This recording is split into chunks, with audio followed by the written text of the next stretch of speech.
You've worked on roughly how many campaigns? 10, 12, but this is a whole new world. I mean, this is like nothing that you've ever seen before. You've been working in Trump Tower now for a couple weeks? Couple weeks. How many people work here approximately? 100. 100. So down the street in Brooklyn, there's like 1,000, right? Right. But very democratic of them. More people, not necessarily better? This is a much more efficient, effective campaign. The momentum's with us. And you go into the fourth quarter of a game or the last few weeks of a campaign, you want to have the wind at your back. I'm a Patriots fan. I mean, it might be here in New York. We know how to win in the fourth quarter. Deflate the football. No. This is a very close race. A good ground game's worth 3 to 5 points. You're going to see the best ground game that any party's put on in the Republican side this time. And I think you're going to see that ground game propel us to victory. All right. We're ending with word association, my favorite. Ready? Okay. Word association, one word. Yep. Mike Pence. Strong. Kellyanne Conway. Impressive. Reince Priebus. Awesome. Donald Trump. Strong. Hillary Clinton. Same. Dude, you're supposed to say crooked.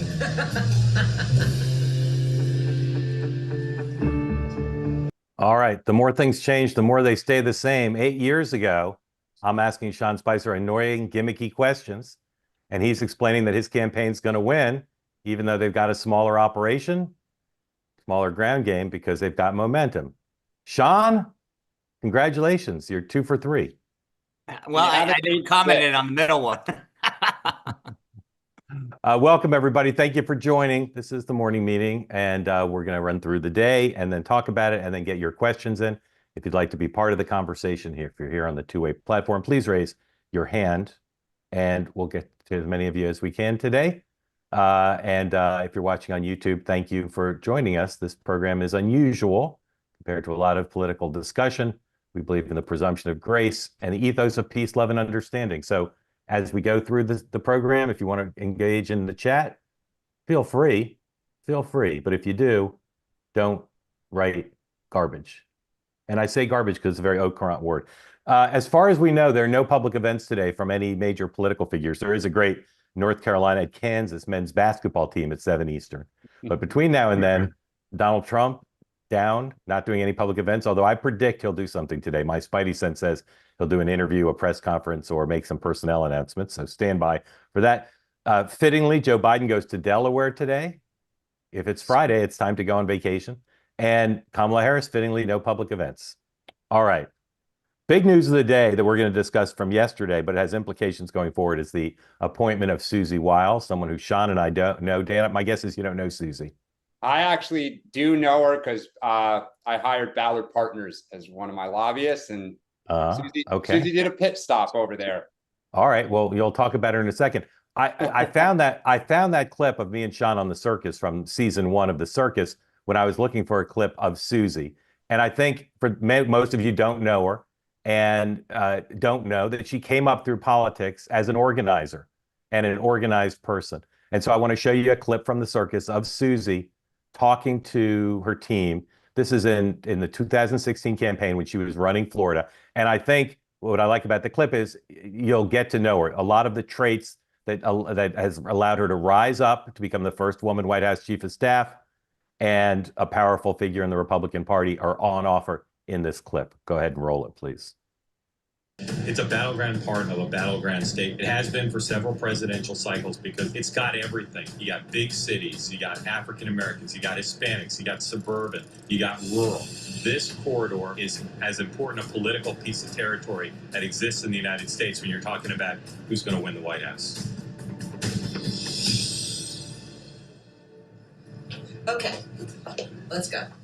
Our every thought on a rally is how do we convert those people and keep them excited. That's all we should be thinking about at this stage of the game. We've got to get them plugged in and make them real volunteers on the ground. Can I ask you some questions? Yeah. Your candidate can't win 270 electoral votes without this state. So does that put pressure on you all? Yeah. Yeah.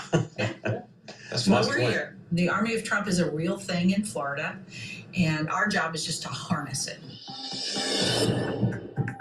You'd think in a state this big, so-called ground game doesn't really matter. The fact is, it does matter. So where are we at with volunteers? Human contact, whether it's over the phone, by email, face-to-face, it makes a big difference. And this state can be decided by hundreds of votes. Are you a registered voter? Thank you very much, sir. Have a very positive day.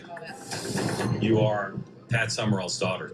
Yes. How is trying to win Florida like being a football game?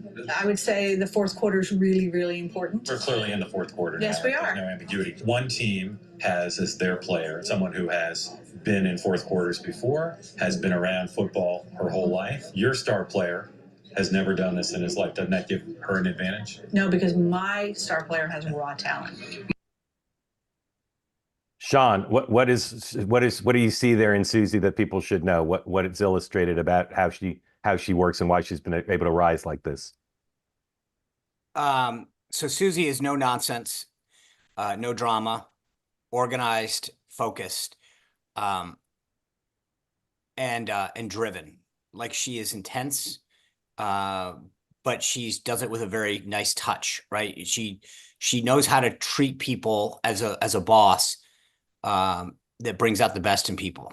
And I think that's why, she knows how to read a room.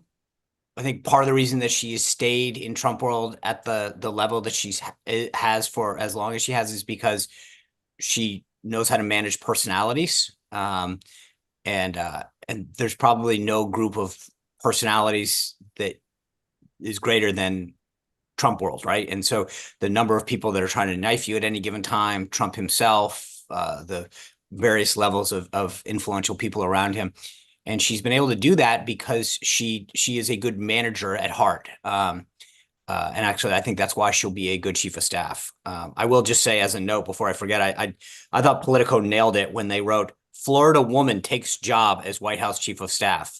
That's their headline. That's our little joke about Florida man, Florida woman.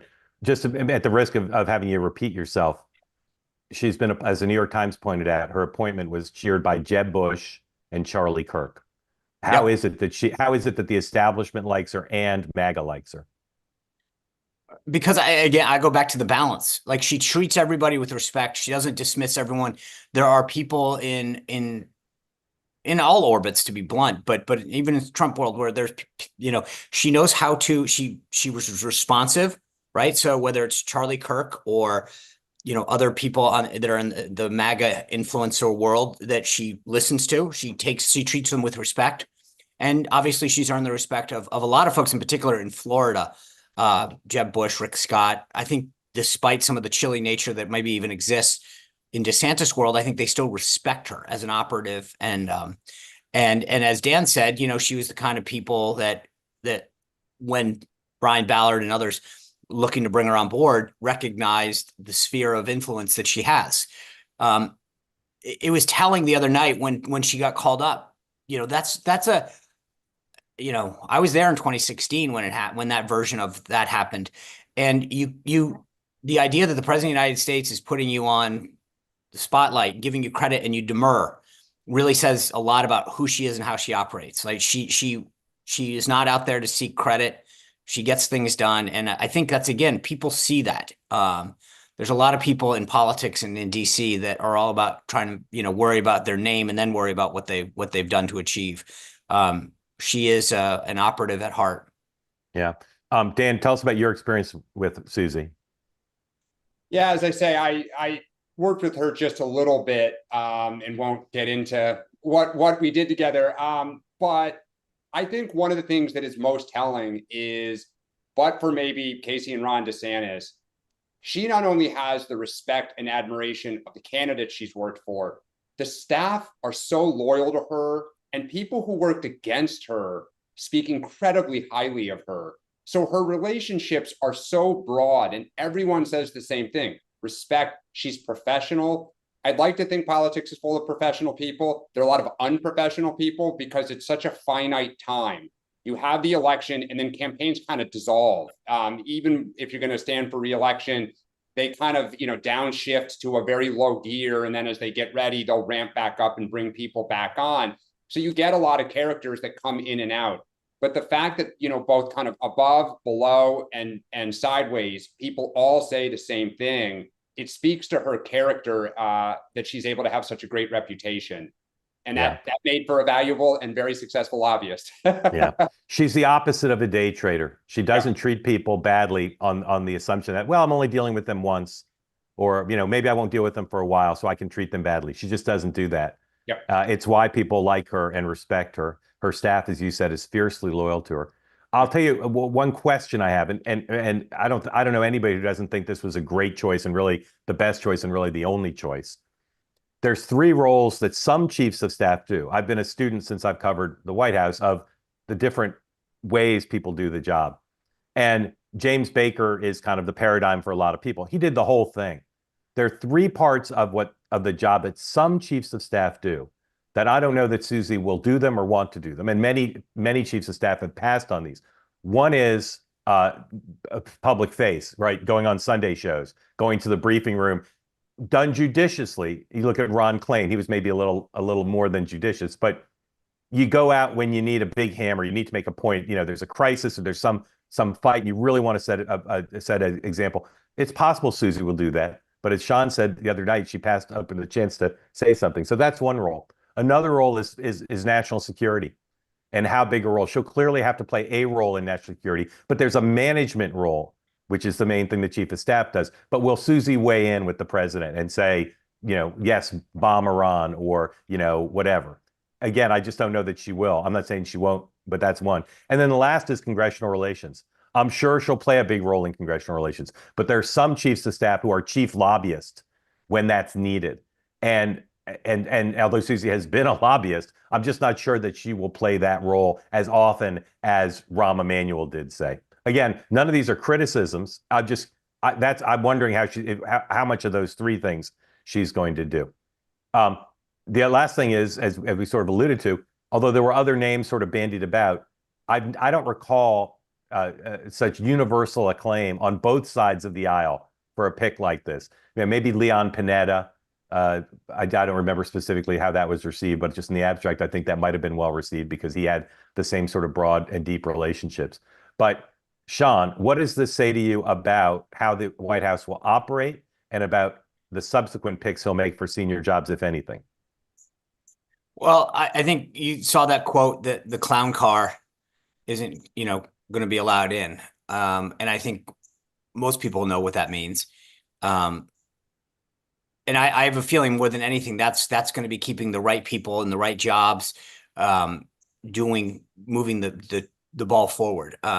So I think this is good just because the thing is with Trump is she's been with him at the most senior level for 2 years. So she's not coming in trying to figure out a management style and saying, okay, this is how she gets it. And that's where she's leaps and bounds ahead of anybody that's had the job, is that they've got a rapport. He knows her, she knows him. Like, to your point about the Sunday show stuff, she's not going to get pushed out there and say, go to the podium, which Trump did. I mean, I was plenty of times he'd be, Joe, go out there and just say from the podium, or Bob, whoever, or Sally. And he knows that's not her thing. So he's not going to do that. That takes some pressure off of her as well. I think more than anything, she knows who the right people are to bring in. So if a matter of national security comes in, I think it's going to be okay, here are the 5 people that we need to get together, right? That's the key part of this is it's not about knowing everything. It's knowing who knows everything, right? On a particular subject, getting those people in. And that's where I think she's going to excel. She knows when to put her foot on the gas and when to pull it off. And, for all the time honored phrase about letting Trump be Trump, she knows when to say, okay, I got to let him go do what he wants to do, or I know what battles to fight. And I think, again, that's where a lot of people cash in currency with Trump, getting to know him. They're like, I told him this and I told him that. And I'm like, cha-ching, you're going down. And by the time they get to figure him out, you've lost half your currency. She starts well ahead of anybody else in terms of understanding him as an individual. Yeah. Very well said. So there's some indication that quick decision, right, that came pretty fast, might mean that we're going to see other decisions fast. Because, again, even though Donald Trump's superstitious, didn't want to have super long and deep discussions, there's been a lot of personnel work going on for months around the president. And If he were forced to pick, he likes central casting decisions. He likes to take his time. He loves, as we saw 8 years ago, he loves the drama. He loves, remember what he used Bedminster as kind of like a sound stage, right? So he loves that. But I also think, I have some indication, I'm not saying everybody in Mar-a-Lago thinks this, that he's serious this time, has been widely discussed. He's been president before. He understands it. And if you know who you're going to pick and you can get him up and running, get the FBI background checks going, get the personnel decisions out of the way, who the deputy secretary is going to be, the assistant secretaries. If you can do that in November rather than December and January, you're ahead of the game and you don't squander some of the 100 days. So don't be surprised if this moves fast. And I'll say, I'm not predicting it. I don't have it hard enough to report, but I think that Senator Haggerty will be Secretary of State. That's what I think. Not Mark, reporting that he's going to be, but go ahead. Yeah, my perception of her is that she is incredibly thorough, strategic, and likes to put a process together. And he trusts her because not only was she with him for the previous 2 campaigns, but at his lowest point after January 6th, she helped guide him out of the abyss and then steadily climb up the mountain. And given that she is so strategic, thoughtful, and likes a process, and he trusts her to keep your eye on the ball. This is the goal. I will help you get from here to there. And there might be a little zigzagging.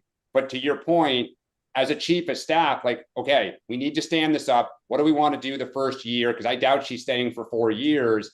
So if she can channel all of that energy, channel him to keep his eye on the ball and agree to and embrace a process, he'll be much more successful getting out of the gate. I agree with all that, except I predict she might be the longest serving chief of staff in American history. Sean. Okay. That could be true. I will tell you this. I'm not going to share any discussions that I've had with respect to personnel, but I will tell you that it's no secret that Bill ran personnel during the last transition. He's known Trump well. He knows the process well, right? And so when it comes to in 2016, I will say I watched a lot of people own their destiny. They basically realized, okay, if I want this, here's how I can make it happen. And Bill knows that probably better than anybody. Which Bill are you talking about? Haggerty. Oh, okay. And I think that you're going to see, you mentioned the FBI background checks again. I would just say this. There have been a lot of traditional processes that have been followed in transitions.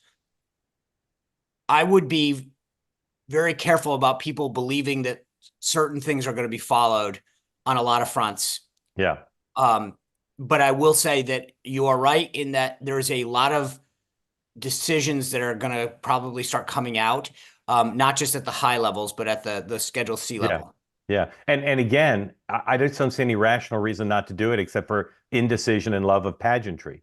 But imagine, not just as the symbolism of it, but the substance, to have all your cabinet secretaries lined up by Thanksgiving rather than dragging it into December. Let them start haggling over who they get to hire beneath them in their departments, get the White House staff up to speed. It's just a huge advantage. And it also keeps Democrats from getting back in the news because the press is just obsessed with personnel announcements.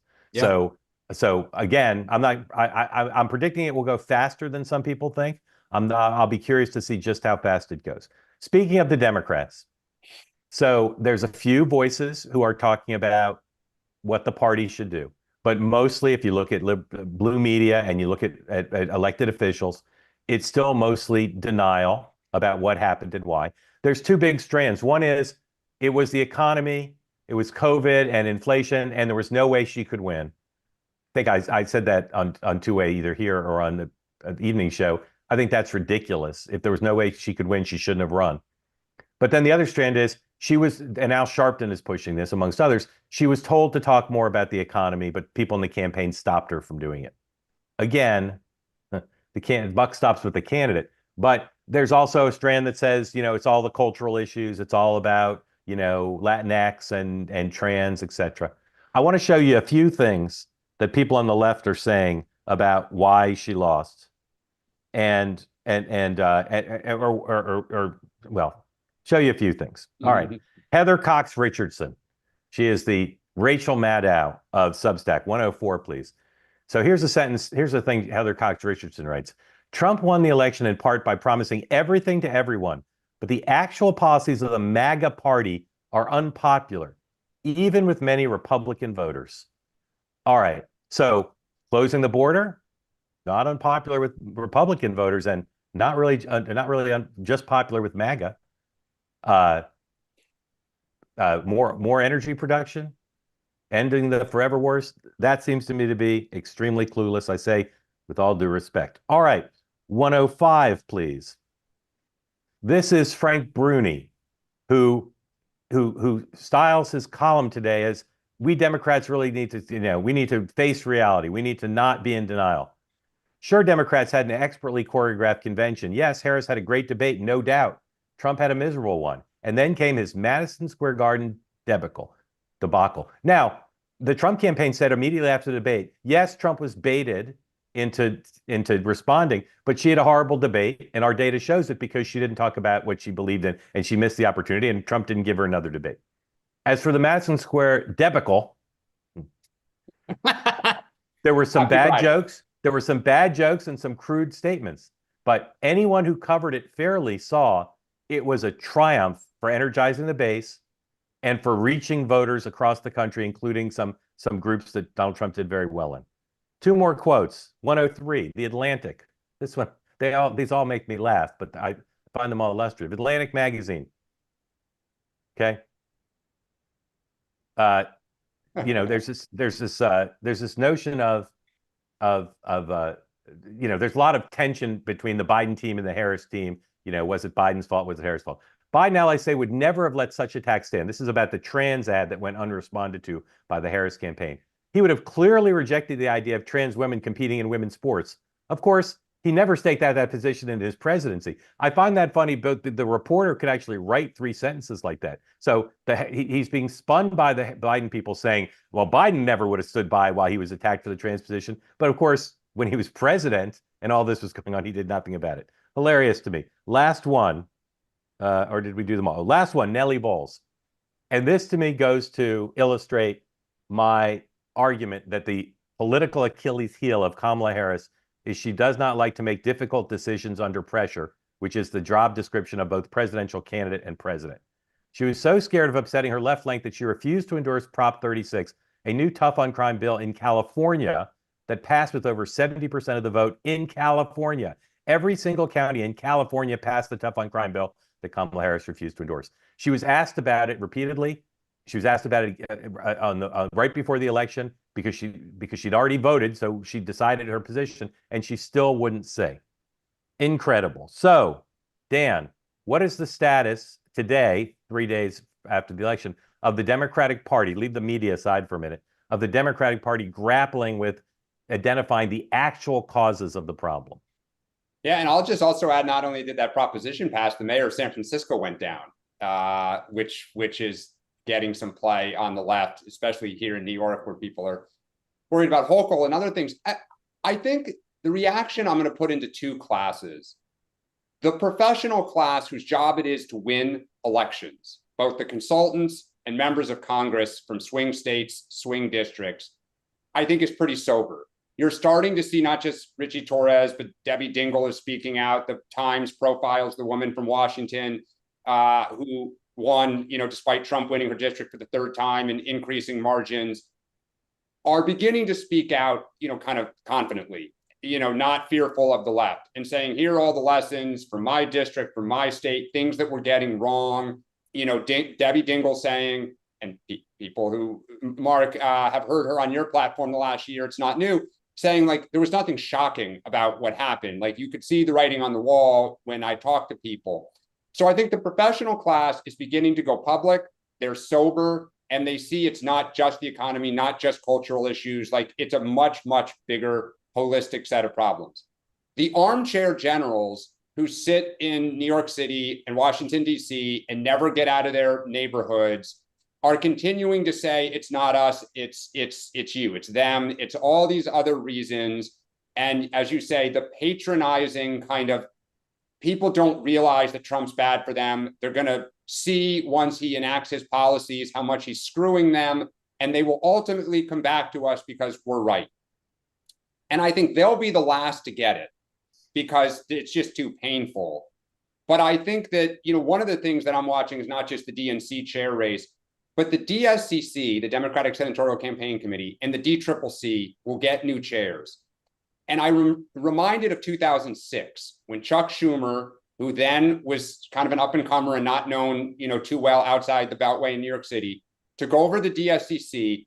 And one of the first signs of change was he got involved in primaries, and Bob Casey, who was pro-life and from Scranton, or lukewarm pro-choice, was running against Kate Michelman, the NARAL president, in a Pennsylvania primary. And Chuck Schumer said, we are all in for Bob Casey because he represents that state better and he's going to win. In Virginia, Jim Webb against Harris Miller. Jim Webb from Southwestern Virginia, an Iraq vet. He was against the war. He was against a lot of free trade policies. And Chuck Schumer said, he represents Virginia and he can win. We're going all in. Sherrod Brown, believe it or not, was considered controversial because he was anti-trade, he was anti-war, and people thought there's no way we can win Ohio with that. Rahm Emanuel got chosen to be the DCCC chair, and he went toe-to-toe with a lot of constituencies in the party, including firing staff that he thought was not helping them win. So we're going to get some tells about whether the professional class that views all these problems, they're going to put their money where their mouth is, because the left's going to jump up and down and say, you can't do this. And we're going to see what Hakeem Jeffries thinks. We're going to see if Chuck Schumer still feels the same way, 20 years later.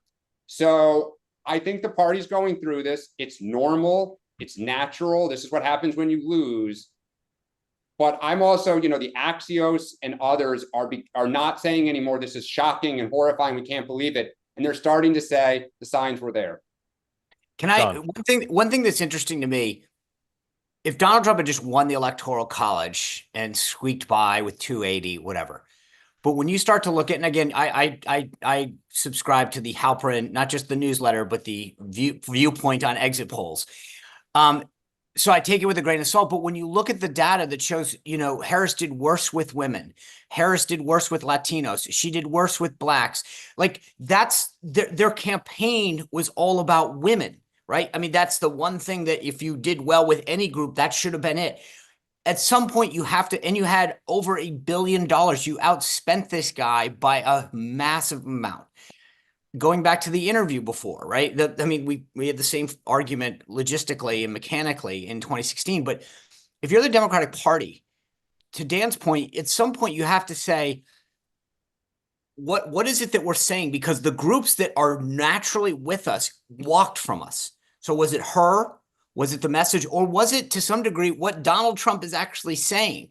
Because despite that, you can call him all the names in your world, but if he's getting an increasing share of the vote, it's not working. Well, I think, Sean, what you're seeing now is people are looking back. Again, I'm going to say really primarily the professional class whose jobs it is, including members of Congress, to win elections, and saying, my God, the signs were there in 2020 about Latinos leaving the party and kind of the working, multi-racial working class upset about how we handled George Floyd and policing and other things. My God, in 2022, yes, Roe was shocking, but it masked a lot of other issues, if you look at exit polling, that we were getting trounced on, and that the wrong messages were taken, and we were fighting the last election and not the next, and that Trump's steady march was apparent for everyone to see, and now we need to, it's hit us right in the face. So I do think it's way more than just how we talk about it. It's what we focus on, how we view these issues, and we have to find candidates that reflect this. Not just like in a lab, put out a one-pager and have a motion that, we're all for this now. Like, we need real people with real experience who have real passion, not a poll-tested, here's your talking points. Do you guys think it's more an economic problem, a cultural problem, or it's both, and there's no reason to decide which is more? It's both. I mean, I think there's no way that you can say, because each group, it may be a little more, a little less, and in 2 years, there probably will be something else that we're not talking about today. But I think, it starts with respect and not having every issue be we're right, you're wrong. I think the thing that, as I've said on this platform, and we hear from people every day, they went too far, right? Everything had to go to, when you start calling someone Hitler, it doesn't, you've really gone way too in. Like there's a lack of respect for the other side. And I'm not, look, I know people are going to be like, well, Donald Trump doesn't do this. Okay, guess what? We won. So if you're the other side, you have to sit back and say, did we push it too far on some of these issues, right?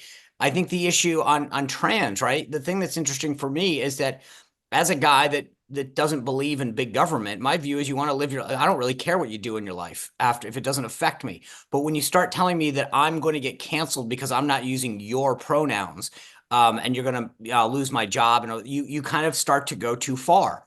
And I think that's the problem. When you call people racist, Hitler, Nazis, you do and undermine the belief, like as we see on this platform over and over again, people were saying, hey, I bought 10 items at the grocery store. I can't afford life anymore. And so I'm going with Trump. And it was like, well, then you're a racist. Then it's like, all right, well, I'm all in now.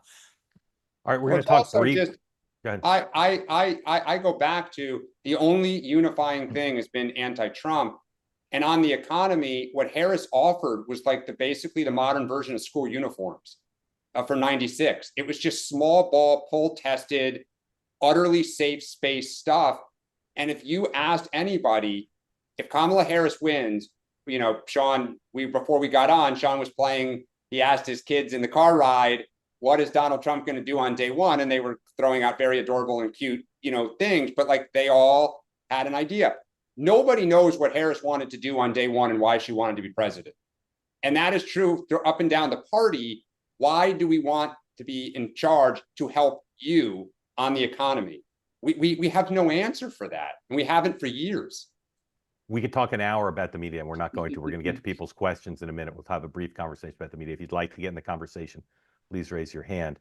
I made a mistake in the newsletter. I identified CJ Cregg's name as Claudia Jane. It's Claudia Jean. I deeply regret the error, and I deeply regret the 25 minutes I've had to spend answering emails from people telling me I got it wrong. So it seems to me that the press is even less soul searching, at least in public, than the Democrats. There's two issues to me, two main issues. One is they covered the race as if Kamala Harris was going to win, and didn't cover the issues that would have at least let their readers understand, and their listeners and viewers, that Trump might win. And now all of a sudden it's like, oh, the economy was so bad, how could she possibly have won? Well, that really wasn't the dominant way the coverage went. And then the other is not acknowledging their failure to be fair to Donald Trump. Again, he deserves tough scrutiny. He's done a lot of horrible things, but the imbalance of the coverage was ridiculous. So, Sean, do you see any green shoots of recognition on the part of the media of their failure? No, and in fact, it was funny because today I was looking at the lineup for the Sunday show roundtables. And it was like, did you guys know there was an election on Tuesday and Donald Trump won? Meet the Press has no one from Team Trump. They, in fact, have their reporter that was horribly anti-Trump, Garrett Haake. I was like, did you guys forget what happened? And they probably tried for Trump people.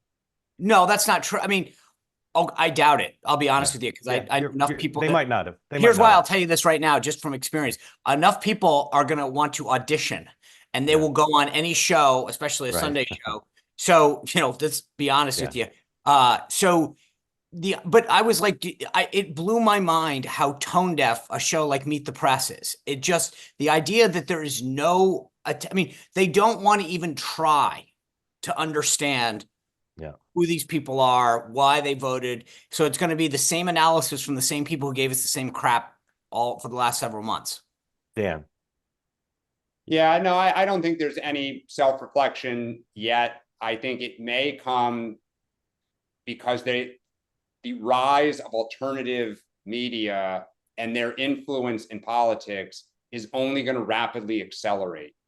And so I think when you see more candidates at different levels of office blowing off the mainstream media because they're going to crave, some local podcaster or somebody that has a targeted audience, I think they will get to it. And I think from talking to one person, again, living in New York City, I think the corporate world, as they look at money and investments and other things, I think some of these companies are now looking at buying some of these podcasters and others and trying to bring them into the fold. And so it's going to happen whether the punditry class within their organizations see it or not. Yeah. I will say the funny thing, Mark, is I've talked to a couple transition folks in the last 24 hours who've shared with me stories of reporters who've called them like, almost the same transactional nature that a lot of people looking for jobs, like, hey, buddy, it's good to catch up. And they were like, you do know that we can see what you've written. Like, and I won't go through the names, but I will just tell you that it is not lost on a lot of these transition folks where they were in terms of how they reported on this campaign. So it is amazing that the stories have already started on. Yeah. I'll give you a shoebox diorama simulation. Hey, congratulations. Yeah, amazing job you guys did. Hey, I'd love to come down and maybe get dinner with you and Susie. How's that sound? My editors really they're counting on me to get a lot of scoops out of the Trump White House. So I'd love to. You know what? Actually, that's not that far off at all. Oh no, that was real. That was real life. That wasn't. No. The word scoop came up with a couple in particular that said they called and said, just would love to grab a couple scoops from you. And the general view among myself and some of these other folks has been like, oh, really? Is that all you want? It's just, yeah. I didn't make my dialogue up, Sean. No, I know. I think it's been recorded and Chat GPT is spitting it out through. Oh my goodness. Erica, welcome in. Thank you for joining. Tell people what's on your mind, where you're from, who you supported for president, anything else you want to say. We're glad to have you here. Sure. So I've become an addict. I am addicted to watching you guys. I was scolded by my husband last Friday night for having your show to my ear while my son's football team was warming up. I am in Rhode Island. I was a first-time Trump voter. I was a never Trumper who was converted. What converted you? So I have sort of two windows that I bring to this. One is my personal life as the mother of 3 teenage sons, and the other is my work in education advocacy. I work for an organization that launched 3 years ago, and we basically just look at primary sources in school districts around the country about what's happening in classrooms.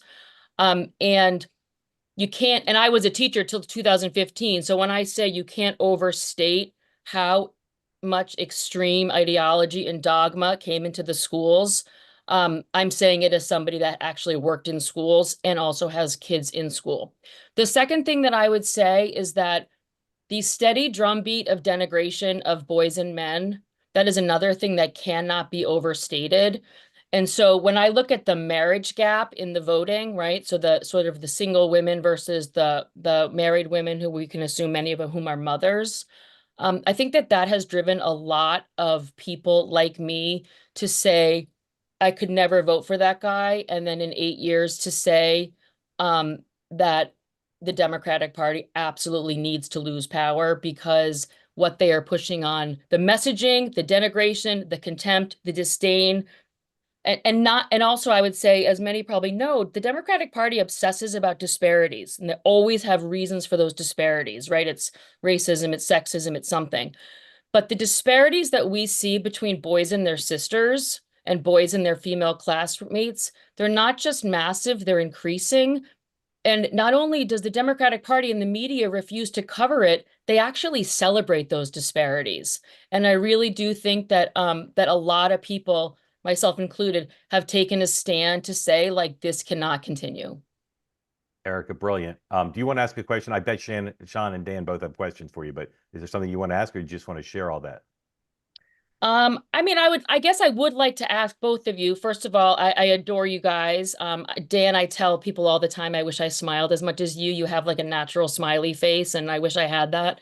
I also wish I could run like you. I guess I would ask you guys to respond a little bit to what I'm saying. Like, I work for an organization where for 3.5 years, I've been writing and on television and being called horrific names. You know, I'm a liar, I'm a Nazi, I'm a racist, I'm a homophobe, I'm all these horrible things. But what we saw coming, like a freight train, sort of was this outcome, because we hear from parents, so many parents in interracial marriages with biracial children whose kids were getting caught up in this race-based grouping in schools. but also across the political spectrum.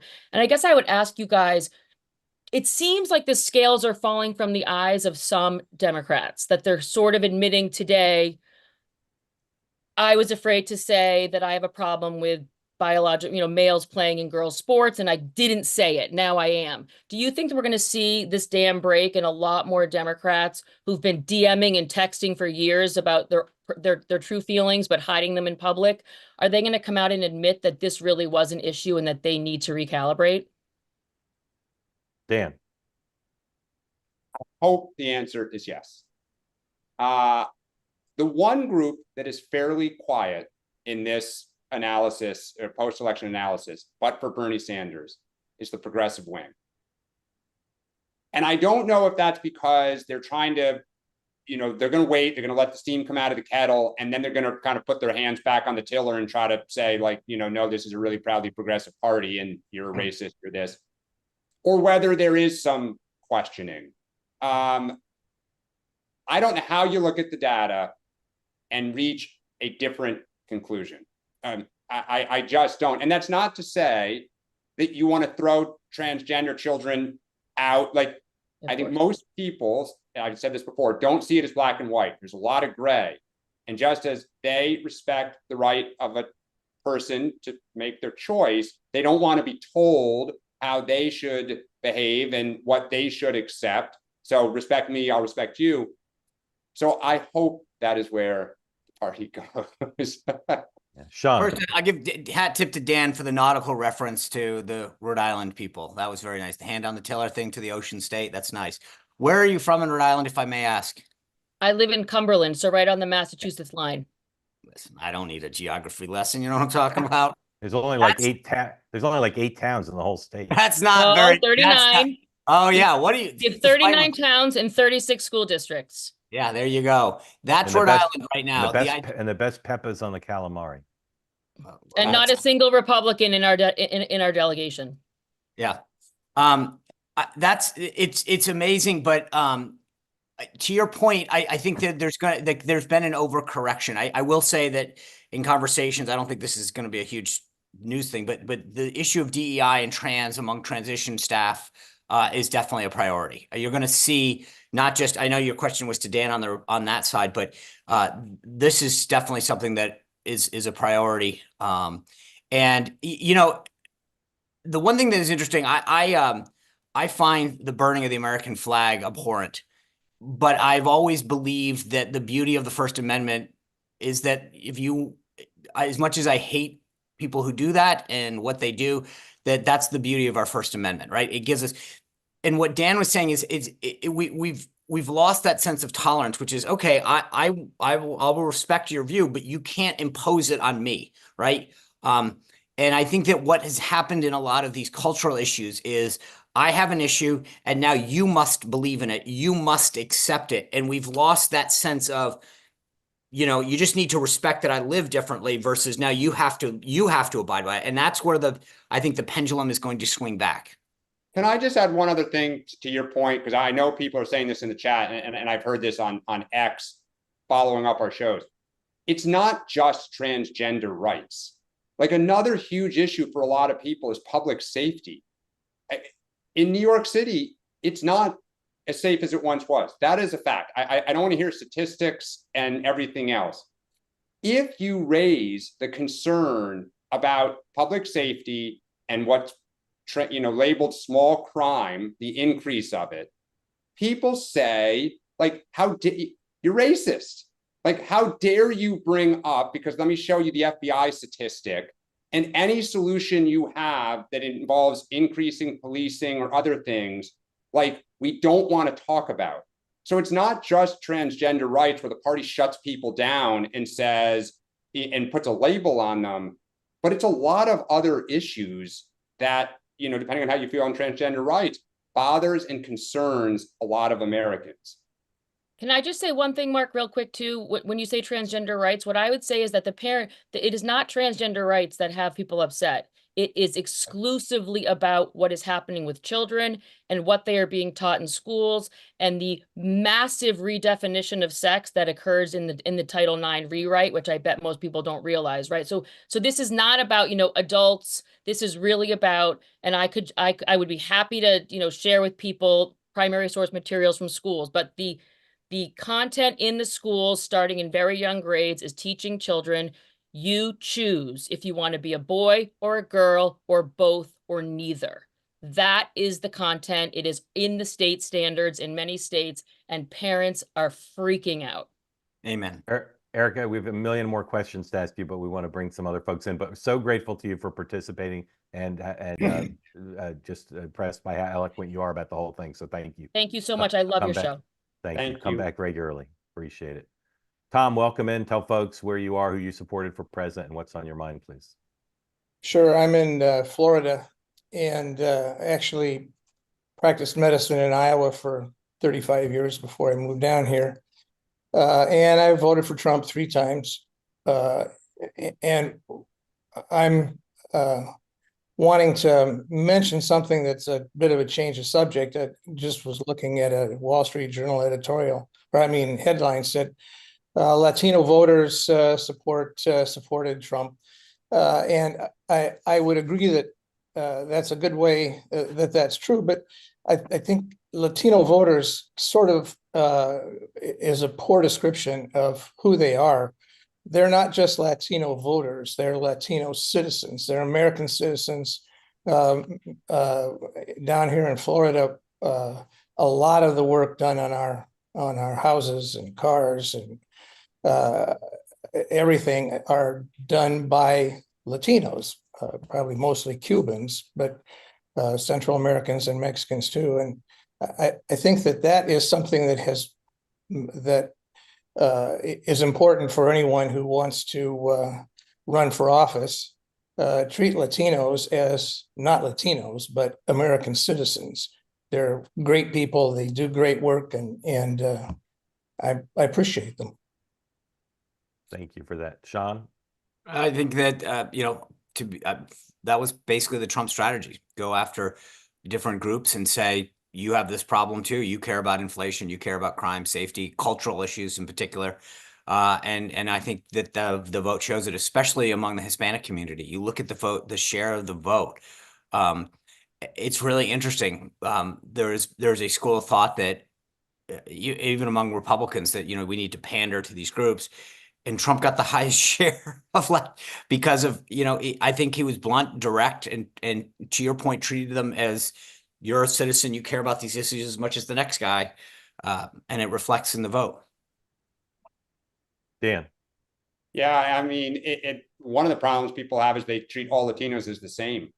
And I remember this from the Obama campaign when they talked about the difference of each Latino group, whether they originate from Colombia or Puerto Rico or the Dominican Republic or Mexico, and where in these different areas.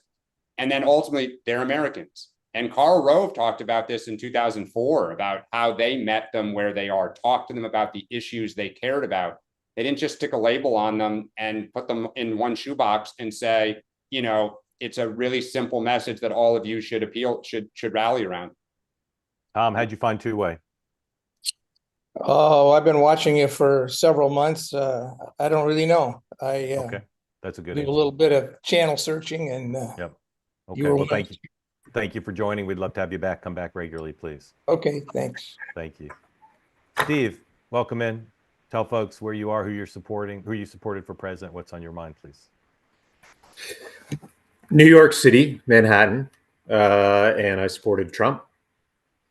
And yeah, I just wanted to get your reaction to something. You had someone on yesterday. I watched the close end of your show last night, Mark, and you had someone on and you asked him, I believe he's from California. You asked him what he was most, I don't remember what he said, excited, interested in for the Trump administration. His answer was, appropriately immigration. And that got me to thinking, and what I thought might be the most interesting to me, and I'm hoping maybe you guys can tell me how naive I am, is a word that he never uses, and that's reform, government reform. Other words could be, corruption.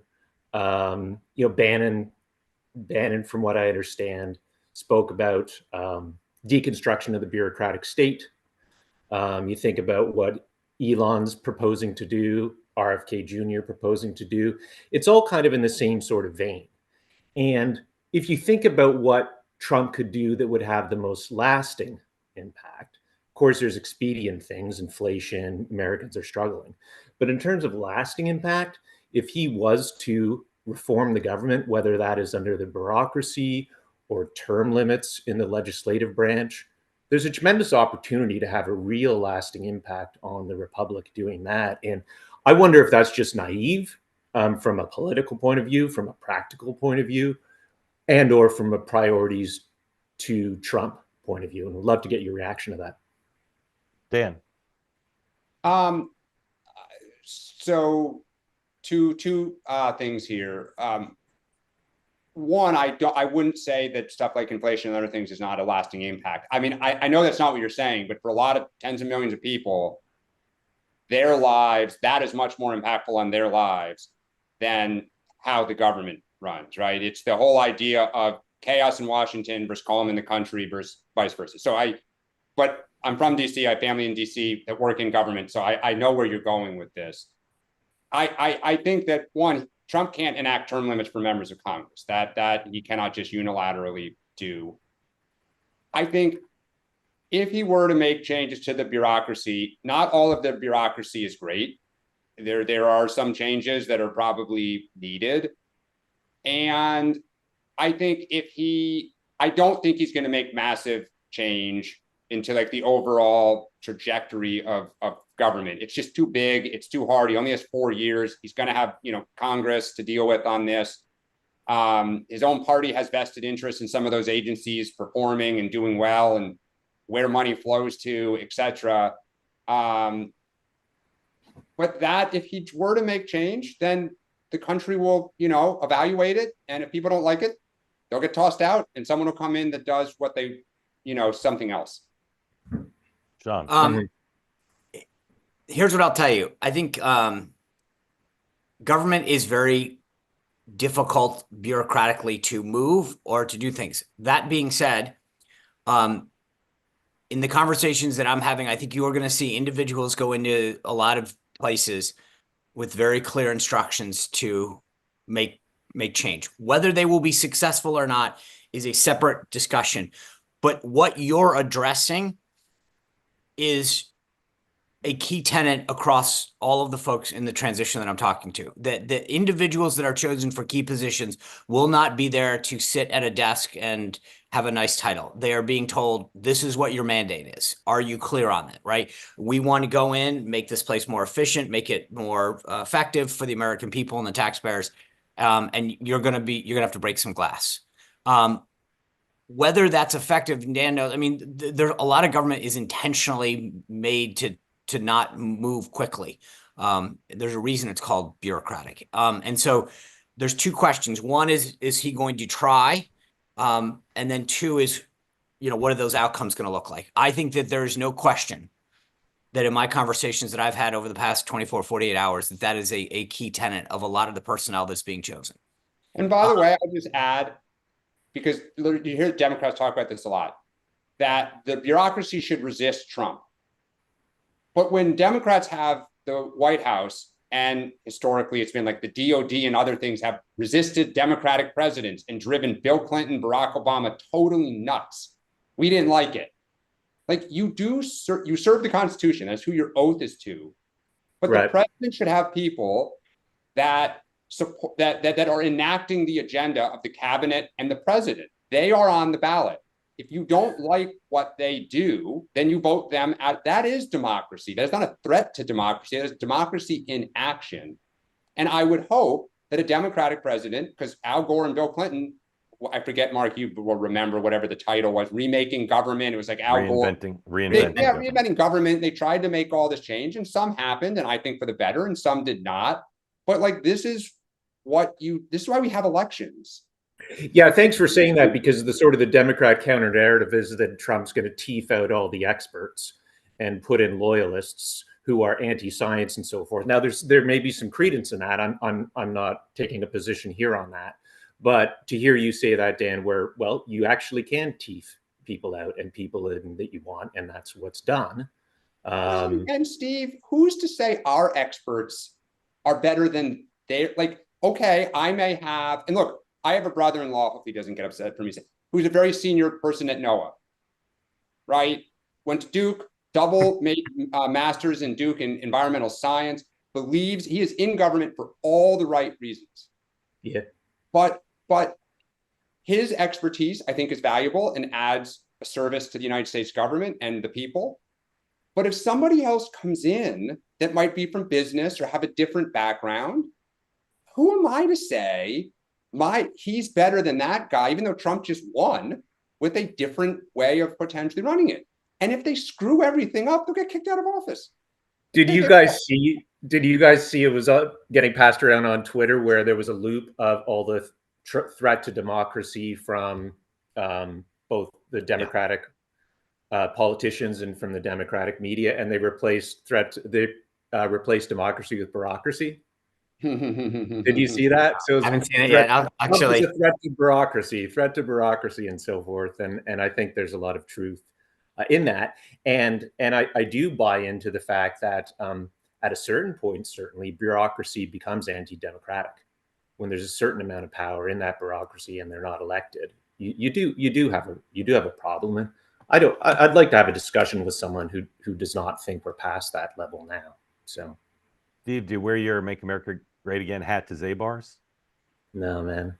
A couple weeks ago, a person, I can't remember if they were from Manhattan or somewhere like Manhattan, Santa Monica, I don't know.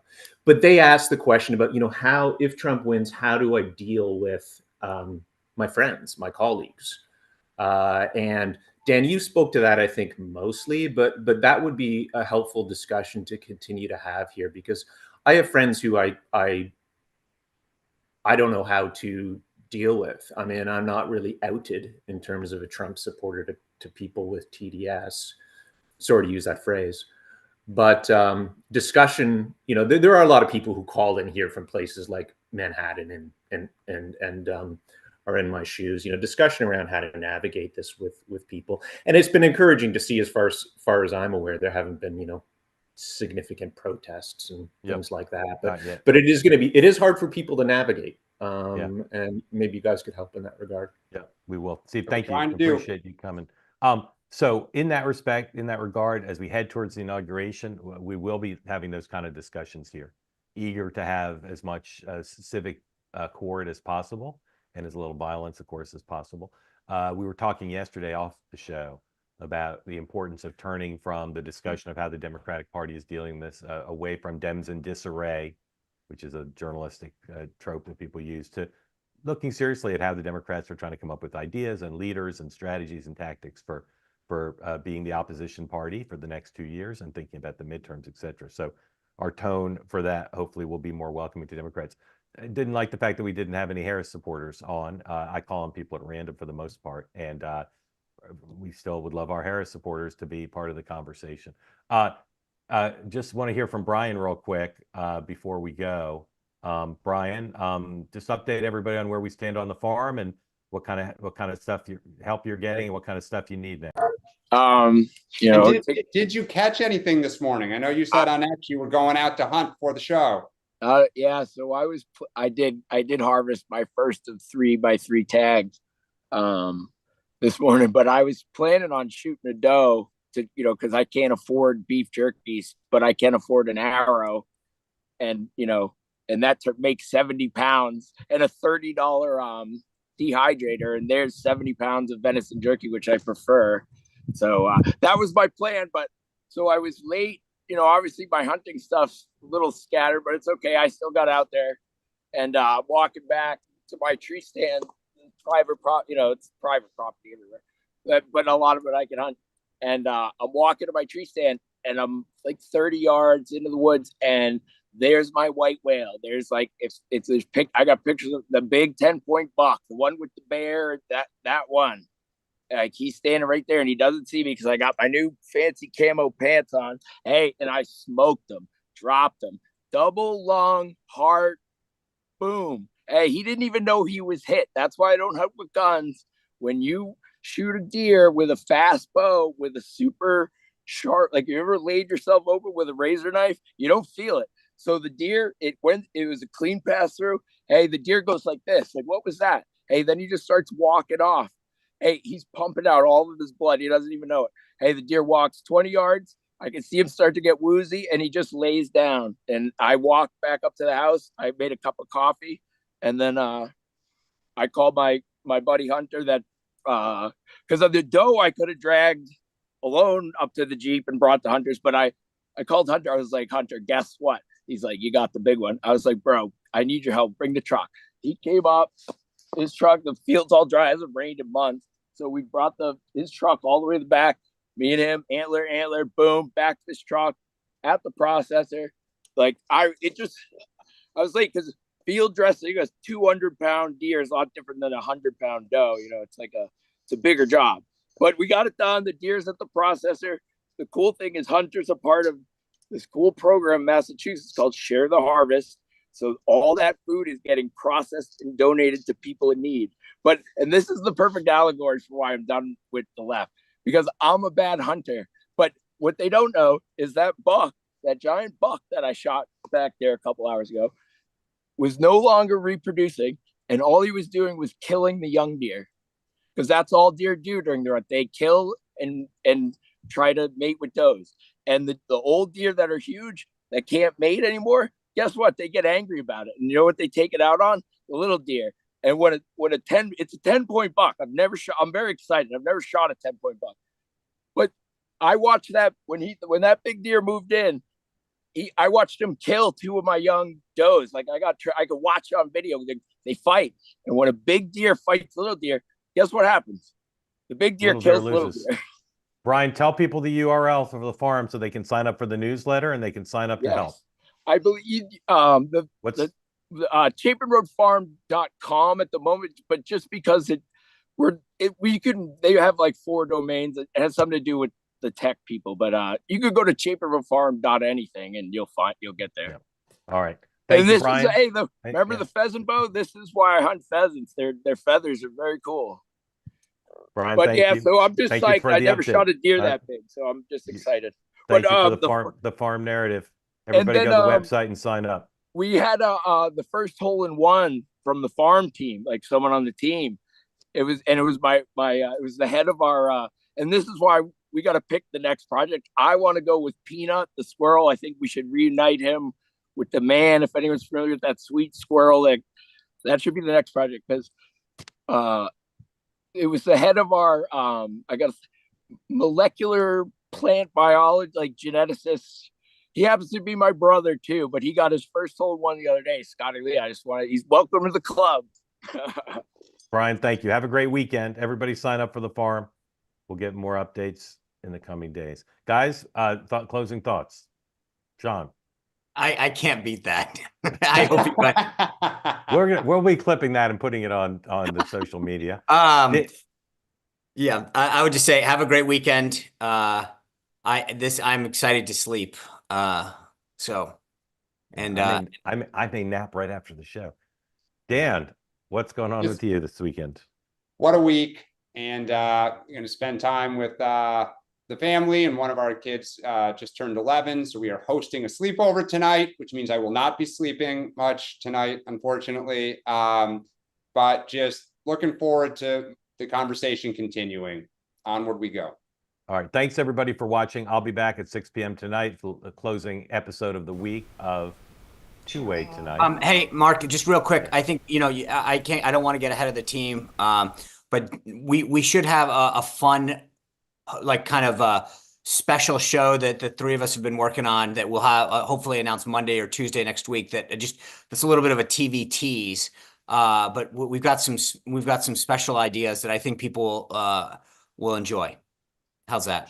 Sean's right. Stay tuned for more of that. And again, many of you have been so generous in helping us build this platform and expressing your appreciation for past programming. So if you want to help Two-Way grow to other program areas and our political programming as well, go to our website, twoway.tv/contribute, and you can give any amount you wish. Thanks everybody for watching all week.